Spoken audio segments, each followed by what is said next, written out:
سب سے پہلی بات تو یہ کہ سندھی پہلے خود تو ڈیفائن کرے کہ قوم کس کو کہتے ہیں۔ سندھی تو ایک جغرافیائی نام ہے، یہ تو دریائے سندھ کی وجہ سے اس کے آس پاس رہنے والے سارے جغرافیائی کہلاتے جو سندھی کہلاتے ہیں، اس لیے کہ وہ دریائے سندھ کے آس پاس رہتے ہیں۔ سندھ سے سندھو ہے یا سندھی ہے، تو یہ تو کوئی قومی نام تو ہے ہی نہیں۔ اب بلوچ سے بلوچستان ہے، جس طرح بلوچ قوم کی وجود سے بلوچستان کا نام ہے، تو سندھی ذرا یہ بتائیں کہ سندھ کا نام کس سے ہے؟ یہ تو سندھ کی وجہ سے یہ لوگ سندھی کہلاتے ہیں، یعنی دریائے سندھ کی وجہ سے۔ سندھی کسی قوم کا نام نہیں ہے، یہ ذہن میں رہے۔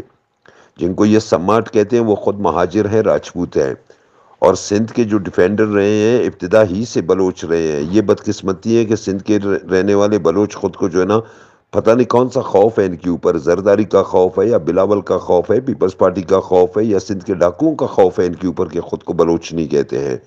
وہ جہاں پہ بھی رہتے ہیں اپنے آپ کو فخریہ طور پہ بلوچ کہیں۔ بلوچوں کی ایک تاریخ ہے، ایک تاریخی پس منظر ہے۔ اگر یہ دیکھنا چاہتے ہیں ذرا ڈاکٹر ایم آر سائنی کی کتاب کو دیکھیں، ان کو پتہ چلے گا کہ سندھ کے اصل فاؤنڈرز کون تھے۔ یہ جن کو وادی سندھ کی تہذیب پہ بڑا فخر ہے، بڑا گرو ہے ان کو، اس کے اپنے فاؤنڈر بلوچ تھے، نال سے آنے والے لوگ تھے، بلوچستان سے اٹھ کر آنے والے لوگ تھے جنہوں نے سندھ کی تہذیب کی بنیاد رکھی ہے۔ سندھی کوئی قوم نہیں ہے، سندھی تو دریائے سندھ کا نام ہے، اس کی وجہ سے یہ لوگ سندھی کہلاتے ہیں۔ دریائے سندھ کے آس پاس رہنے والے لوگ سارے سندھی کہلاتے ہیں۔ وہاں پہ رہنے والے تو میجورٹی بلوچوں کی ہے، ڈیفینڈرز وہاں کے بلوچ رہے ہیں، بلوچوں نے ہی انگریزوں کے خلاف لڑائیاں لڑی ہے۔ سندھی نے کہاں پہ لڑائیاں لڑی؟ اور وہاں پہ جہاں پہ جو سید ہے وہ تو مہاجر ہے۔ اگر سید ہے وہ تو مہاجر ہے، ان کا تعلق سندھ سے ہے ہی نہیں۔ اردو اسپیکنگ ہے وہ مہاجر ہے، ان کا تعلق سندھ سے ہے ہی نہیں۔ سماٹ ہے وہ مہاجر ہے، ان کا تعلق سندھ سے ہے ہی نہیں، وہ راجپوت ہے، ہندوستان سے آئے ہیں۔ سندھی کون ہے؟ سندھی یہاں پہ وہ لوگ ہیں جن کو خود ان جاگیرداروں نے دبا کے رکھا ہے، اور وہ صرف ملا قبیلہ ہے۔ باقی جتنے بھی ہیں میجورٹی یہاں پہ بلوچ ہے۔ ان بلوچوں کی بدقسمتی یہ ہے کہ وہ اپنے آپ کو اپنی تاریخ سے، اپنی قوم سے الگ کر رہے ہیں۔ ان کو تھوڑی بہادری کا مظاہرہ کرنا چاہیے، ان کو تھوڑا باہر نکلنا چاہیے، خود کو اعلان کرنا چاہیے کہ ہم بلوچ ہیں۔ اب بلوچ کہلانے میں کوئی شرم کیوں محسوس کرتے ہیں؟ ان کا اپنی ایک قومی تاریخ ہے، ان کا اپنا ایک تاریخی پس منظر ہے، ہزاروں سالوں کی ان کی تاریخ ہے۔ ان کو تو شرم نہیں آنی چاہیے ان چیزوں میں۔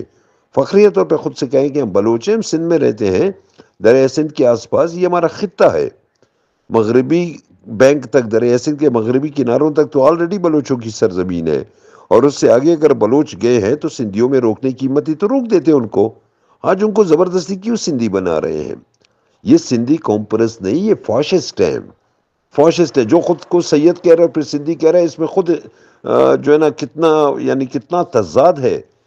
جو سید ہے وہ تو پھر آل رسول ہے، وہ تو پھر مدینے سے آنے والے مہاجرین ہیں، وہاں سے آئے عرب سے آنے والے مہاجرین ہیں، ان کا تعلق تو نہیں بنتا سندھ کے ساتھ، بھلے وہ جیلانی ہو یا قادری ہو، کلندری ہو، چشتی ہو، جو بھی ہو، وہ تو خود وہاں پہ مہاجر ہے سندھ کی سرزمین پہ، ان کا کیا تعلق بنتا ہے سندھ کے ساتھ؟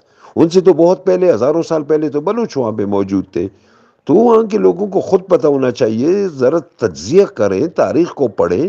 یہ جو اپنے آپ کو سادات یا پیر یا پتہ نہیں کیا کیا کہتے ہیں، یہ تو خود مہاجر ہیں وہاں پہ۔ ان کا تعلق تو سندھ کی سرزمین کے ساتھ یا دریائے سندھ کے ساتھ تو بنتا ہی نہیں ہے، یہ تو بعد میں آنے والے لوگ ہیں۔ بلوچستان کے لوگ ہی وہاں پہ گئے تھے، انہوں نے دادو کے قریب جو امریکہ ٹیلہ ہے اس کی پہلی بنیاد رکھی، اس کے بعد وادی سندھ کے بنیاد گزار بلوچستان کے لوگ تھے۔ تو یہ سندھی اپنے آپ کو کس کھاتے میں ڈالتے ہیں؟ کہاں سے سندھی قومیت آ گئی بھائی؟ سندھ تو ایک جغرافیائی خطے کا نام ہے، دریا کا نام ہے، جیسے پنجابی ہے، پنجاب یعنی 5 دریاؤں کی سرزمین۔ یہ کوئی قومیتی نام نہیں ہے۔ وہ سندھ پنجاب میں آپ جانتے ہیں سینکڑوں ایسے نسلی اور لسانی گروہ رہتے ہیں جو اس سرزمین پہ رہنے کی وجہ سے پنجابی کہلاتے ہیں۔ بلوچستان کا نام بلوچ کی وجہ سے بلوچستان پڑا ہے، یہ ایک قومی خطہ ہے، یہ ان کا ایک قومی نام ہے بلوچ، اور اس قومی نام کی وجہ سے ان کے خطے کا نام بھی بلوچستان پڑا ہے۔ سندھ کا جو نام ہے وہ سندھیوں کی وجہ سے نہیں پڑا، بلکہ سندھیوں کا نام سندھ، دریائے سندھ کی وجہ سے سندھی پڑا ہے۔ اس چیز کو سمجھنے کی ضرورت ہے۔